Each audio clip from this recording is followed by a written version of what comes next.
When I was a child, there was nothing to eat. I was the eldest of 5, and so it was my job to make sure that I always let my brothers and sisters eat before me. War was inching from the coast as it marched closer. Our food grew scarcer. Animals fled the area or were slaughtered and consumed in the panic by other families in our village. My father was a wise and cautious man, and so we waited to slaughter our 2 chickens until the fall, when grass and tree bark had become too hard to find or inedible. The other families knew that we had chickens, and Father stayed up all night, every night to watch over them. He had to kill at least one boy from the neighboring town who had gone mad with hunger and tried to burn down our small home with a burning branch. When the chickens were naught but bones and bones had grown brittle and porous from Mother's many soups, my parents sent my 2 eldest siblings out and to collect bugs and field mice for supper. We were hungry, but not quite starving until one morning that we had woke up to the first frost and there was nothing alive left to eat. My parents began to discuss the inevitable.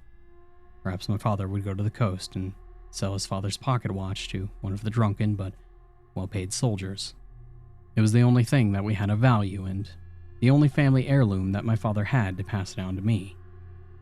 I didn't want him to go. I was afraid war would arrive while he was gone, and I was too young and too weak to protect my mother and younger siblings.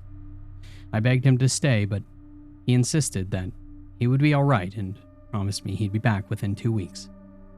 I was so afraid, and when he and my mother were outside preparing his satchel, I smashed the pocket watch under my foot and placed it back into my father's half-rotted desk. My mother cried for days. Father did his best to comfort her as I watched them peel the leather from my father's boots and boil the hide for dinner. The next night, Mother found a dead rat and boiled away the disease with the new fallen snow from outside. And in the evening after that, she filled our bellies with rat bones and more melted snow. My little brother, Albert, kept everyone awake that night, crying over his hunger. He begged for all the things that we'd eaten when we had a garden and animals: beef stew, white rolls, succulent corn, and spiced lamb. He made all of our stomachs moan and torture us, and I soon screamed at him to be quiet while my mother sobbed from her room. Father stroked Albert's hair for hours and then went back into his and Mother's room, shutting the door behind him. Albert moaned until the thin light of dawn peeked through the threadbare curtains. I could hear Father in his room, tinkering with the watch. My hunger had worn out my fear of soldiers, and I silently prayed that he could repair it. Father worked on the watch until all through the day and into the night.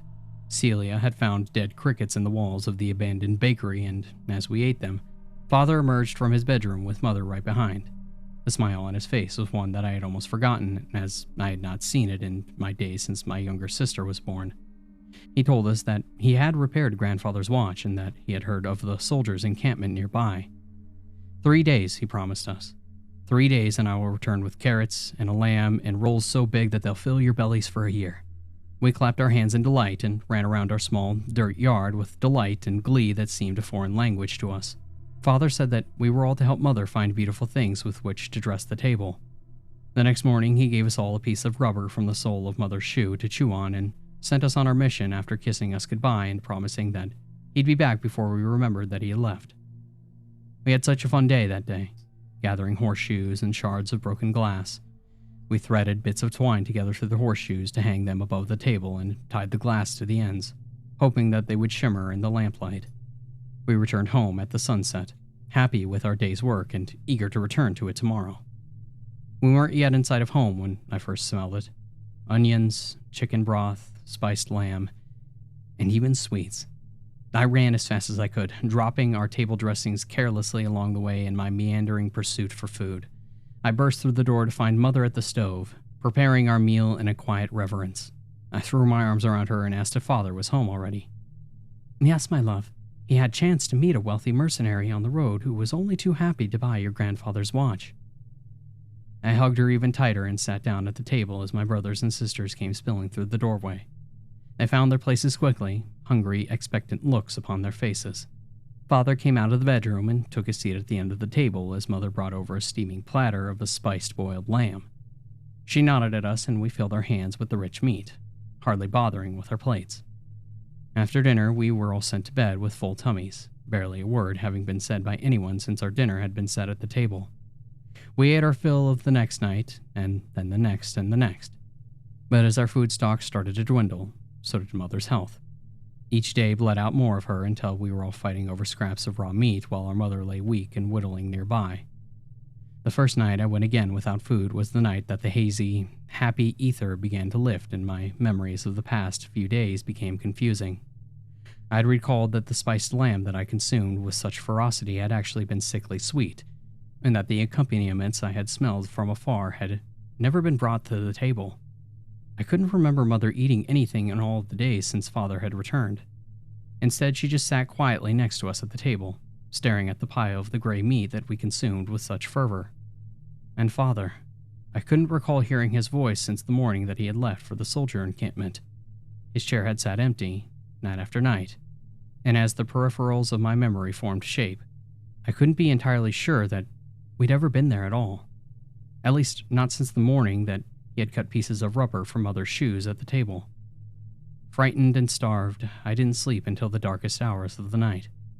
The following morning, when Mother emerged from her room, I asked where Father had gone. She told me that he had left to become a soldier and sent us out to peel bark off of the bushes in the forest. And so Father never returned. Perhaps the reason I didn't realize what happened back then was because it was too awful to consider, and I was so very hungry. My mother died a few days ago, and in death, she thrust the truth upon me. From her stock of meager possessions, I was bequeathed a small box that contained nothing more than a shiny, broken pocket watch. Perhaps she wanted me to remember it all, the only hope of our survival that I'd smashed under my heel. My father's last, loving hug before he sent us to collect dressing for the feast. The overly seasoned gray meat, and the rancid smell that had begun wafting out from under Mother's door, becoming more pungent each day. My father had sacrificed for his family than most ever would. I used to lament that I had nothing to remember him by, no family heirloom to pass down to my children. But now I have his pocket watch, a thing that I cannot give to my children, not because the glass is shattered, and not because the gears are cracked. I cannot part with the watch because it is the curse that I must bear. For the shiny, contorted metal has never lost the sickening smell of that sweet, silvery meat.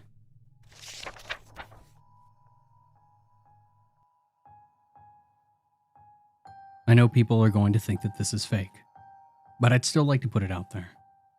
I'm 16 and I went to my friend's, who was female and 17. It was their Halloween party. I showed up late with 2 other friends, who was 17 and another female who was also 17. Because we were doing our makeup for our costumes, we took longer than expected. We arrived, placing our snacks down, and sat around the kitchen bench talking about what movie we were going to watch next. There were about 8 of us all together, and so we started watching The Conjuring because half of us hadn't seen it. I had watched it multiple times before, so I was excited to share the horror experience with them. I love horror and I can never get enough of it. Point where nothing really scares me anymore. I also strongly believe in the paranormal, and I constantly told my friends about my past ghost experiences. And we'd go walking through the cemetery at night, so we were pretty used to paranormal activity. Put the movie on. People who already there left because The Conjuring has references to the devil. I laughed at that and I said that it was just a movie. But with him gone, we still watched it. They played the game called Hide and Clap, where one person is blindfolded and has to find the others. And it looked pretty fun, so I suggested that we play it. And everyone was on board. One of us and played 5 rounds, swapping who was it. Then we wanted to do a Ouija board. My friend printed one, and so we used it. Said that I'd never mess around with a Ouija board, but I convinced myself that it would be fine and did it anyway since we had printed it out. We cleansed the area and ourselves, and 4 of us each put 2 fingers on the planchette to interact with it. Around the board and called out to other spirits, the ones that wanted to contact us anyway. Probably about a dozen attempts. It didn't work, and so we gave up. And my friend, the 17-year-old, of the Ouija board on fire. After that, we played one last game of hide and clap. She was it, and I was the last one to be found. After that, there were maybe only about 5 of us because someone had gone home. We decided to light the candle and put it on the floor, sitting around it and holding hands. We called out to any spirits that wanted to make contact, asking them to make a noise or creak or move anything. We also asked them to make a loud noise. Happened except for my friend, the second female. She said that she was able to see ghosts sometimes and could see the auras of spirits walking in the dark room behind me, but when I looked, I saw nothing.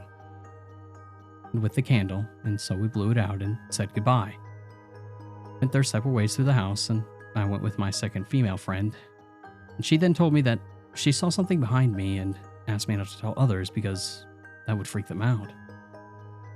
And it was just the four of us, me, the 16-year-old male, a female who was 17, the other female who was 17, as well as the other male who was 17. We were getting tired, and it was around 2 a.m., so we watched a movie for a bit, and then they fell asleep on the lounge. I wasn't that tired, but still tried to sleep after turning off the movie. And when everyone was basically asleep, I heard my friend say something. I asked what she had said, but she didn't answer.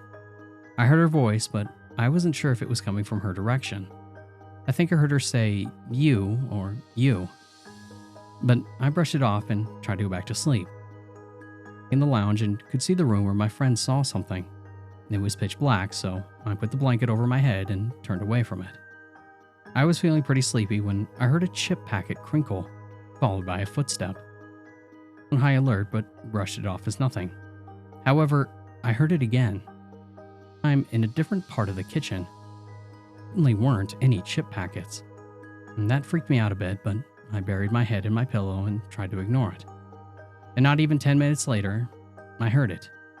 2 perfect, echoey claps coming from the room that my friend saw something.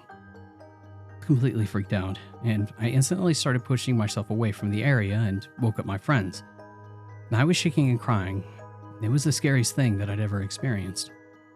I cleared the room, they calmed me down a bit, and we all went to sleep in her bedroom.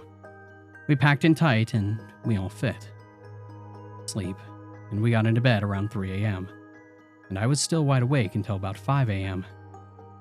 Now it's the next day, and I'm home alone, fearing that I'll hear it again tonight. It may not seem that scary, but I was freaked out, and I don't know why I'm posting this. Good to share this and warn them not to play this game. One of my least favorite parts about being a middle school history teacher is the nonsense living history assignments that we give at the end of every school year. Kids are supposed to sit with their grandparents and videotape, voice record, or transcribe their oldest memories for posterity, and for an easy way to bring up their GPA. I have been doing this for 17 years, and when I collected the projects this time around, I assumed that they would be just as dull, if not duller than usual. This had not been a particularly bright class. So I went home, poured myself a glass of wine, and prepared for a long night of, I only owned 2 pairs of pants when I was your age, and my brother got beat with a newspaper for hitting a baseball into our neighbor's yard. And of course, these projects were peppered with innocent, old person comments that were so horribly sexist and racist that you just had to laugh. Now, I had a girl in my class whom, let's call Olivia. She was pudgy, quiet, and proved herself a consistent B student. I expected her project to just be as unremarkable as her, and perhaps that's why I was so profoundly disturbed by what I had witnessed that night. Olivia had submitted 2 discs for some reason, and so I began with the first marked interview. My screen hiccuped twice before a grainy image of a living room came into view. The place was a hoarder's hell. Olivia was curled up in an armchair, clutching a notebook and looking like a scared animal. Across from her sat a man with a somber countenance, smoking a cigarette and staring at her expectantly. "Go ahead," a woman's voice whispered from behind the camera, and Olivia's owlish eyes flashed towards the screen and then back to the man. "I'm here with my great Uncle Stephen," she began almost inaudibly. "He is going to tell us about his oldest memories from being in the army." Uncle Stephen looked like he'd rather be in a trench at that moment, but he waited patiently for the questions to begin. And not surprisingly, Olivia read verbatim from the suggested question sheet that I handed out to the students. And he answered her curtly. Once or twice I heard her mother whisper, "Speak up, Olivia," from behind the camera, typically boring nonsense. And so I was intrigued when Olivia set down the notebook and asked, Did you like being in the army? And that was totally off script. Great Uncle Stephen emitted a chain smoker's wheeze. No. Glad to get out of my town, though. Where'd you go? Balkans. Uh-huh, she said, and I doubted that she knew what the Balkans were. And my suspicion was confirmed when she asked, Was Balkans very different from here? Yeah. Mom cleared her throat from behind the camera, perhaps encouraging Great Uncle Stephen to be a little more forthcoming. But Olivia seemed genuinely interested. Uncle Stephen? She asked. What is your very worst memory from the army? The old man crushed his cigarette into the ashtray and then slowly lifted himself up into his chair. I'll be back, he mumbled, and the camera cut off. And when the screen flashed back on, everything was the same except Great Uncle Stephen, who had several pieces of paper in plastic sleeves, laid atop all of the crap sitting on the coffee table. One he held in his hand. I was a kid when I enlisted, he said, looking at Olivia. Your brother's age, he told her, and Olivia nodded. I never saw combat. Both of my deployments were to cities in Eastern Europe. They'd been destroyed by civil wars. Everything was a mess.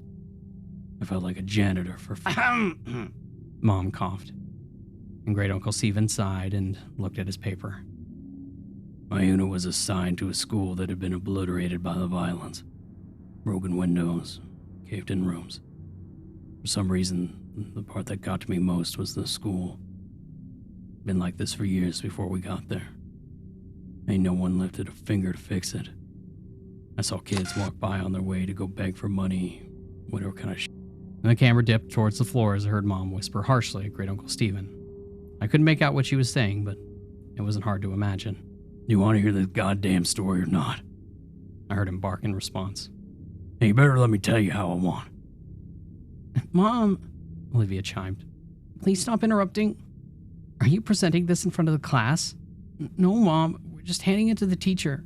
I'm sure he's hurt you like this before. Great Uncle Stephen contributed helpfully. I wasn't a he, as a matter of fact, but other than that statement, he was accurate. The camera was lifted up, and after a couple of blurry focus adjustments, the shot was the same as before. I'm talking too much anyway.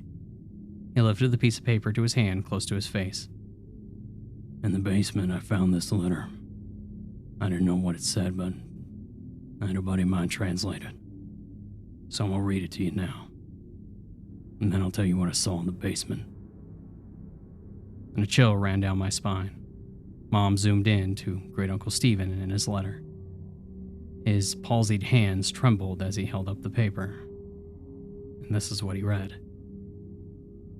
Dear Sir, I never loved my country.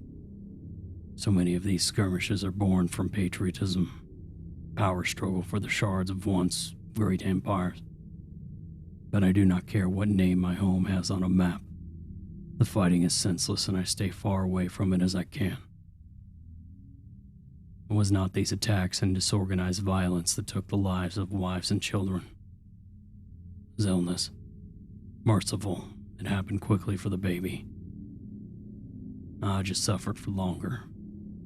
I watched in horror knowing that I couldn't do nothing for them. My only solace is that I was there for them every step of the way. I stopped going to work one day. No one came after me. I doubt they noticed that I was gone, since school was simply across the field, visibly from the window. It would have been easy to go for a few hours every day and come home quickly to care for them. But what was the point? All I did was clean floors. I was as useless to the world as I was to my family. I tried to take Nadja to the hospital, but the journey was far too long and taxing. I brought her home and she died that night. After Nadja and the baby were gone, well, I don't remember much. I didn't leave my hovel, barely ate and slept. Thought many times of taking my own life. Tempting though it was, I felt paralyzed by my own helplessness. The one thing that kept me sane was my radio.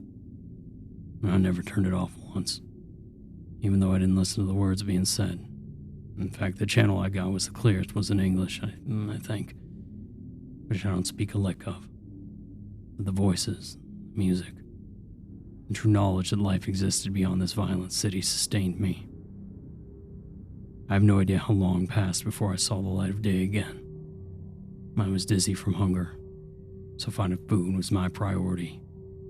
My radio came with me, of course. Since I first holed myself up, it was gone everywhere with me. It talks to me as I sleep and as I wake. I don't know what it's saying, but I know that I would die without it. Once I had some water and food, it occurred to me that the only thing left to do was to go back to work. So I did. The following morning, I simply returned to the school where I was a janitor and got back to work. Nobody made a big deal out of it. Like I said, Nadja had been sick for a long time, and those who worked at the school knew it. I appreciate that no one had pestered me to come back to work during the hardest days of my life. Teachers never said much to me, but we smiled at each other in the halls, and mutual respect was perhaps the same reason that I decided to come back at all. Lace had gone to the dogs without me, so I simply grabbed my broom and rags from the closet and set to cleaning. Everyone was grateful to have me back, I know. And the best part is that nobody minds my radio. I bring it with me everywhere and keep the volume low enough not to disrupt the students. No one ain't ever complained. In fact, I suspect that they like it. Schoolhouse, and it ain't very big, but does require a lot of maintenance. Floors are always sticky and stained, so I spend most of my time mopping. Kids make messes. I guess that's why I'm still in business. Sometimes I have to move things around to make sure that I get every spot on the floor beautiful and clean. But I take pride in that. And the repairs. School always needs tune-ups here and there. And I'm happy to help. Some days I'm reconstructing a desk that broke as I whistle along with the radio. Other times I handle more serious structural issues. Days when I have to work like this, I truly feel instrumental. Like a cog in the larger machine. How could the school survive without me? And it took me a long time, but once again I feel that I have purpose. There is a larder behind the school that is full of preserved food. In low payment, I am allowed to take as much food as I need. The arrangement is fine, but what would I do with the money anyway? I used to bring the food back with me home. Just one field away from the school, but when I started sleeping in the basement, no one seemed to notice. School was special to me, and I can't leave it unguarded. When I'm besieged with memories of my wife and baby, I turn up the volume on the radio just to drown out the thoughts. And it works for me every time. Except this morning. Because this morning I woke up to dead silence. And I frantically examined the radio to see what had happened. I honestly can't tell you how many days in a row I've been using it. It simply live out its life and die naturally. I spent the entire day trying to fix it. Most of this time I've been crying. I'm losing my mind without it.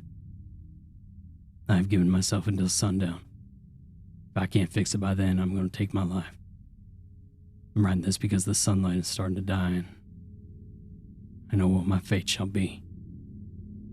I thought about taking one last walk through the halls of my school, saying goodbye to the students and teachers. I know I'll be missed, but I can't bring myself to leave this room. I can't go anywhere knowing that my radio is dead in here. There are no more tears in me. It feels like I can't catch my breath. I vomited what little food I had in my stomach, and I'm growing dizzy again like I did after Nadja died. And I'm not long for this world. Before I take my life, I have closed the door to this room and stuck a chair beneath the handle. It's not the only room in the basement, and has a small casement that lets in just enough light for me to see what I'm doing. If anyone is kind enough to come looking for me, they should not be met with the most gruesome sight. Perhaps they will see the doors blocked, smell my rotten body, and simply forget that I ever existed. But I've placed both my radio and this note outside the door. So, kind sir, if you are reading this, I have one humble request. Fix it. Save my radio. It did not deserve to die in its sleep, and I am ashamed that I cannot revive it. I'm ready to join Naja and little Ludmilla in heaven.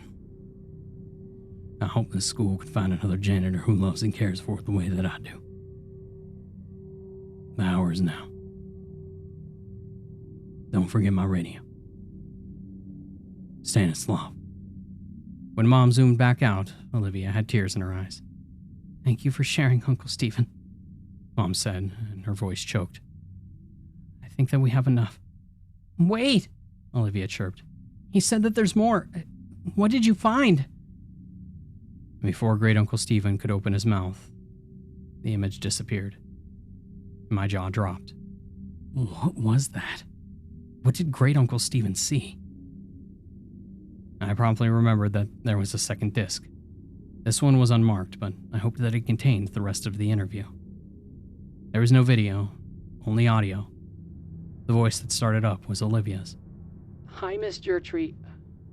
I'm sorry about my mom. She just refused to record the last of what Uncle was saying. But I asked him to continue and secretly recorded the story as a voice memo on my phone. I remember you said earlier this year that history is written by the people who win wars."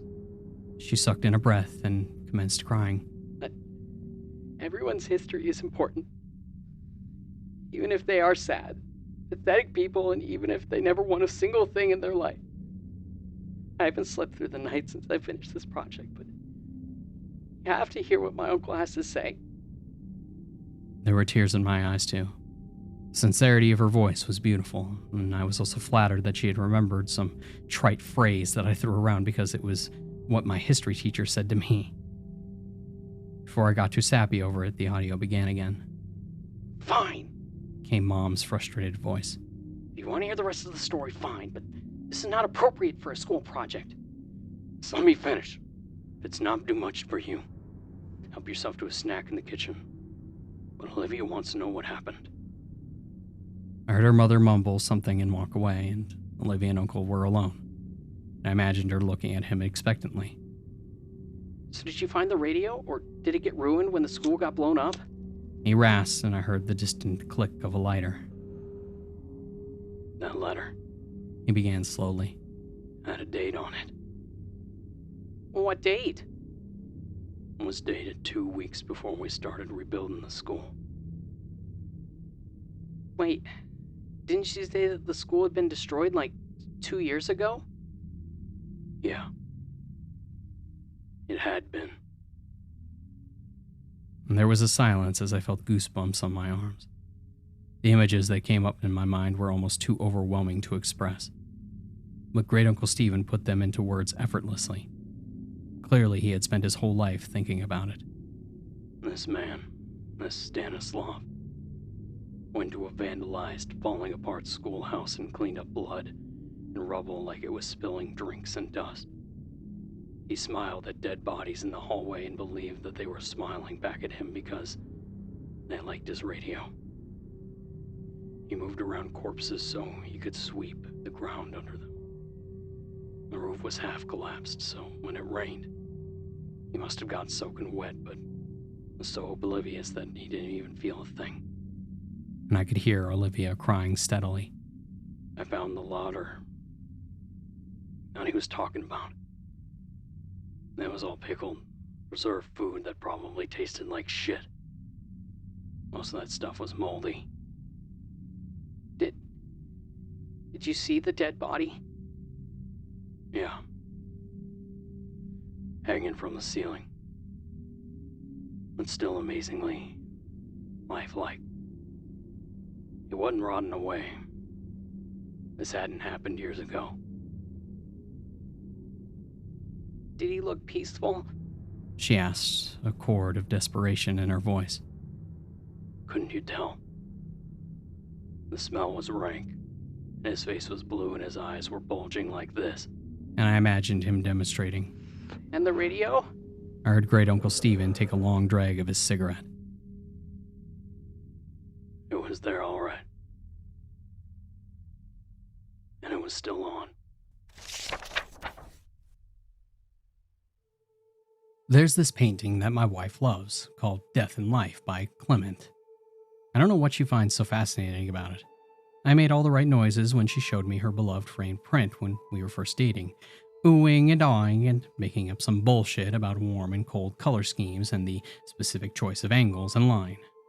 She was an artist, and our first few dates involved long walks through museums, starting in Picasso's Blue period and ending in heavy petting and blue balls. I took an art history course as an elective when I finished up my doctorate. I remembered enough of the lingo to charm my fantastically gorgeous future wife and lure her back to my stupidly filthy apartment. We're talking me as the foul bachelor frog, sitting on a lily pad made of empty takeout containers surrounded by a pod of enough unwashed clothes to keep a laundromat in business for a cool 6 months. I remembered scrambling to find 2 of any sort of cup-like container for the bottle of wine that we had brought back while she was in the bathroom. I rinsed out a couple of coffee mugs and ran into the bedroom to try and clean up the condom wrappers that had been sitting on my bedroom since 2003. On the bed, neatly laid out against the rest of the chaos, were my wife's dress, bra, and panties. She came out of the bathroom completely nude aside from a pair of high heels, took the wine from me, and took a swig straight from the bottle. And I fell totally, completely, and irrevocably in love. I have no head for artistic things. I work in finance. I get creative with numbers, but not paint. But I freaking love her stuff. She's made a name for herself over the past few years, and critics call her the American Damien Hirst. One of her first exhibits was composed of a dozen oil paintings of rotting pastries, surrounding an actual cake filled with thousands of dead ladybugs being fed to a mummified tarantula dressed up as a little Miss Muffet. I have no idea what it meant, but it was sick, successful, and catered by Balthazar, so I ate about 20 croissants. And they didn't have bugs in them. I checked. She was amazing. She had the body of a Laker girl and the face of a Modigliani model. And still does. She's charming, charismatic, deep. The kind of person people flock to, want to be around constantly. And in the sack, she acted like she had something to prove. And she had a twisted sense of humor. And as soon as I hooked a job with enough figures to keep a girl like her satisfied the way that she should be, I proposed. Bought her a historical brownstone in the city with a garden full of roses and hardwood mahogany floors. And for the first few years, she seemed happy. We were the kind of couple that you see in a New York magazine and scoff at because they're just too damned lucky. But we had a rough spot, like all married couples do. She was still superficially the same woman that I fell in love with. Looked amazing, people always asked me when she was going to host the next dinner party, and she still had an amazing eye for art. But I knew that she was miserable. I could see it. The misery. In the corners of her eyes and in the curve of her mouth. It happened gradually. First it was the shower curtain. She bought 3 or 4 from a small boutique downtown. Brought them home so that way we could choose which one together. We decided on one, pale blue, made of material that was impractical and way too expensive for the drapery in a bathroom, but we had the money and it made her happy, so why the hell not? A few days later, I was shaving and realized that she still hadn't put up the curtain. It wasn't until a month after that I caught a glimpse of it hanging in her studio, cut to shreds and dyed till it was almost unrecognizable. I chose to ignore it because I had learned it's usually not the best course of action to call an artist out on their creative license, unless you want to start an all-out war with no discernible end. A year after that, though, I had no choice. She had been so on edge that it was like she was standing on a razor. She usually had a show every 3 or 4 months or so, and if anything, she had too many ideas. The galleries always asked her to trim down her collections. But when the year passed without so much as a single finished painting, I started to worry, both about her well-being and our bank account. We were extravagant spenders, and each of her shows would bring in a cool $20,000 that paid for a few months of European beaches and ski trips in Aspen. The final straw, though, is when she burned down the roses. It turned out that she had finished dozens of projects over the year. She hated all of it, and had either destroyed or painted over everything. And while I was in the office, she flew off the handle, dousing about 16 canvases in lighter fluid and set the yard on fire. When I got the call from the fire department, I rushed home to find her sitting in the back of the ambulance, covered in ashes, blonde hair singed at the ends. She was smoking a cigarette. I looked over the burnt flowers. the skeletons of her paintings, the ruined limbs of broken sculptures, and asked her what happened and why. She took a drag of the cigarette and said, "It was mine to burn." She took big, fancy pictures of the inferno. A family of bunnies suffocated in the smoke. She had them stuffed and mounted in size order on a baking soda volcano like the kind that you see in middle school science fairs. She gathered up a few of the charred bits and pieces, wired it together, and made some warped, pained-looking kind of a sphinx thing weighing in at about 400 pounds and easily over 8 feet tall. She called the whole thing From the Ashes, and the reviews in the Times called it Incinerary, her first foray into becoming a true artist. Someone bought the phoenix. I pitied the person who wakes up every day and looks at that strange thing, suspended in constant agony.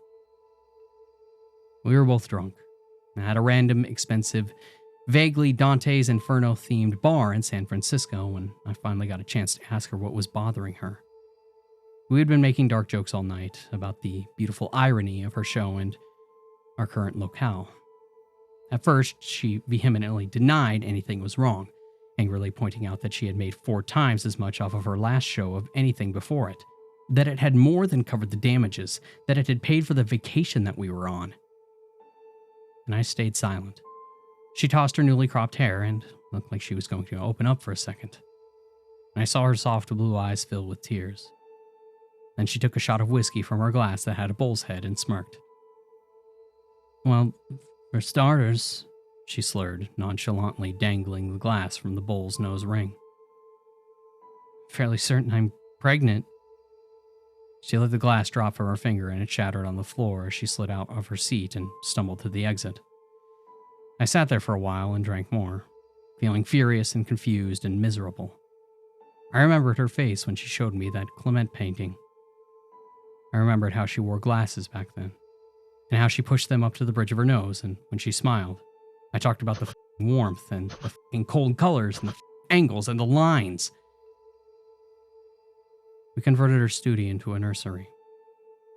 Rather, I did, while she stayed in San Francisco and did God knows what with her artist friends. I had a landscaper come in and replant the roses. I worked a lot of overtime, drank myself to sleep while I skimmed through parenting books. She came back when she was almost full term, and I came home from work one night to find sonogram pictures posted all over the fridge of 2 healthy-looking twins. Big baby girls.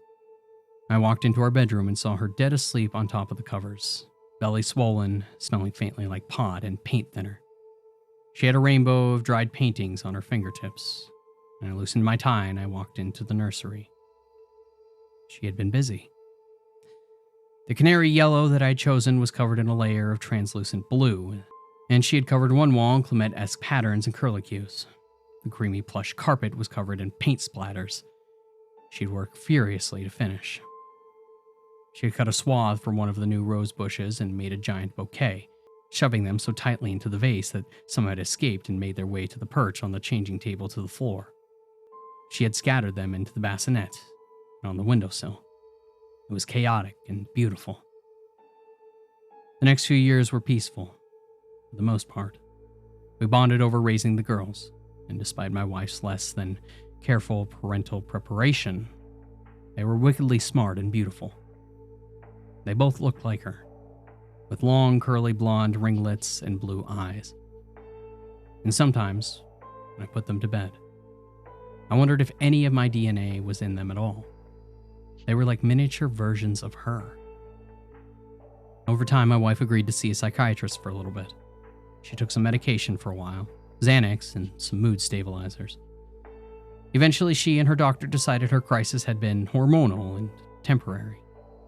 We started having dinner parties again, soothing the gossip that had infected our social circles. She stopped painting and took up teaching at the university. She seemed content again, even happier than she was before. And every once in a while, I would catch a look in her eye like repressed artillery fire, like she was ready to explode at any second. But it never lasted for longer than a few seconds before she went back to the soft cornflower blue that I knew so well. And who doesn't get a little agitated every once in a while, right? I rose through the ranks at work, I loved the feeling of power that came with the promotions. I loved my girls. And by God, I loved her. My crazy, disgusting, beautiful, hateful, and loving, extraordinary wife. And then came today. Today, I came home from work early. Today, my wife took the day off to be a chaperone on a class trip to the Met. They were after her for months because of her expertise in the art world. They wanted the children to experience the culture in the most sophisticated way possible. I thought it was ridiculous. They were 1 to 3-year-olds in a private daycare. They saw more beauty in Cheerios than a Monet water lily. But they wore my wife down, and she was given a gaggle of toddlers and wide-eyed teachers to tour around the museum. I came home for lunch because I had forgotten my iPad that had notes on it for a presentation that I was giving that night. I walked through the rose garden and noticed a tiny piece of sculpture left over from the Ashes exhibit from not so long ago. It was half of a tiny bird. It had the kind of exquisite detail that my wife used to be so famous for. I was pretty sure that it was an actual bird that she had cast in clay. I thought that I could see small pieces of feather in one of the cracks. I only wondered why I hadn't noticed it before. I went inside and poured myself a glass of orange juice. The fridge had pictures that our daughters drew. Happy, crooked stick figures that looked nothing like the beautiful horrors their mother used to churn out. And I was happy about that. I hoped that they would fall in love with numbers like I did. It was absolutely silent, and I sipped the sweet citrus and enjoyed the nothingness. Then I caught a vague scent of fresh paint in the air. Curious, I walked into the living room. And there was my wife, sitting on the leather couch with a bottle of wine, looking like an angel of death. She was covered head to toe in blue-gray body paint, with a special concentration underneath her eyes. She was wearing a revealing patchwork blue dress, covered in crosses of various shapes and sizes. Well, not a dress, I realized, but the shedded shower curtain from so many years ago. I could see most of her still perfect breasts, the curve of her waist. The bottle of wine was elongated and painted a strange shade of orange. The smell of paint was stronger in here. An overwhelming smell of lighter fluid and something else that I couldn't place. She had shaven her head, and I stared at her for a while. Minutes. An hour, maybe. And eventually, she took the swig of wine from the bottle, swirling it around in her mouth. I noticed paint, deep blues and even deeper reds around her fingers. I sat down on the armchair across from her, unable to think of what exactly I wanted to ask her. Maybe because I knew. Maybe because I didn't want to know. I noticed a camera on the table between us. I went to pick it up and she rested her gray hand on mine before I could, softly and gently, with all the familiarity of the years of marriage. She opened her mouth to speak, and soft pink lips made pallid by the paint. They were mine. And I've been sitting here, knowing what's behind the door to my daughter's room, with a cement wall that we never repainted, knowing when my phone keeps ringing with calls from school, from the NYPD, knowing why I couldn't find my sleeping pills last night, and knowing what that smell is, seeing in my peripheral the red pooling and the staining the carpet from underneath the door, the pile of clothes neatly folded next to my wife on the couch. I can picture that thick wire that she used to fit all of her subjects where she wanted them. What a perfect, detailed recreation it must be. Because she's so perfect. I see the phoenix in my mind's eye. I hope that when she flicks that cigarette that she's about to light, we both fucking burn.